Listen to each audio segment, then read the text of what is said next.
चलिए आज हम शुरू करेंगे वर्णमाला का पार्ट 6। उच्चारण स्थान के आधार पर स्वरों का वर्गीकरण। उच्चारण स्थान के आधार पर स्वरों का वर्गीकरण। अ आ स्वर है, क्या चीज़ से बोला जाता है? कंठ से, पूरा कंठ से बोला जाता है। ई ये क्या चीज़ से बोला जाता है? तालु से, तलब से।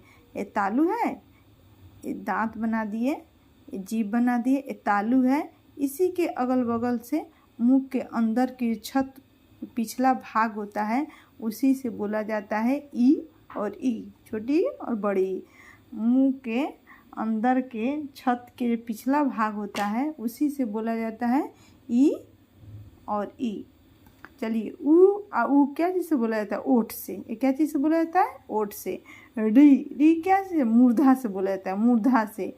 मुंह के अंदर की छत का जो अगला भाग होता है ना, उसी से बोला जाता है री। मुंह के अंदर का सबसे ऊंचा वाला भाग, अगला भाग, ऊंचा वाला भाग। चलिए अब शुरू करेंगे ए ऐ क्या चीज़ से बोला जाता है? कंठ तालु। थोड़ा कंठ और तालु को मिश्रण करके ए ऐ। ओ क्या किस चीज़ से बोला जाता है? कंठोसा से। कंठ और ओठ लगाकर बोला जाता है ओ औ। अ प्लस उ जोड़ेंगे तो हो जाएगा कंठोसा। चलिए अंग क्या से बोला जाता है? कंठ नासिका। कंठ और नासिका, नाक से, कंठ से कम, नाक से ज़्यादा, इसे बोला जाता है अंग। क्या चीज़ से बोला जाता है? कंठ है का कल्लेस। कंठ और कंठ जो है उससे पूरा बोला जाता है। जैसे काकल्ले, काला का भी थोड़ा जोड़ पड़ता है, उसी को हम कहते हैं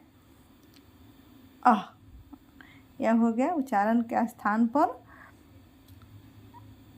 स्वरों का वर्गीकरण। चलिए पार्ट 6 खत्म हो गया, अब 7 चालू करेंगे।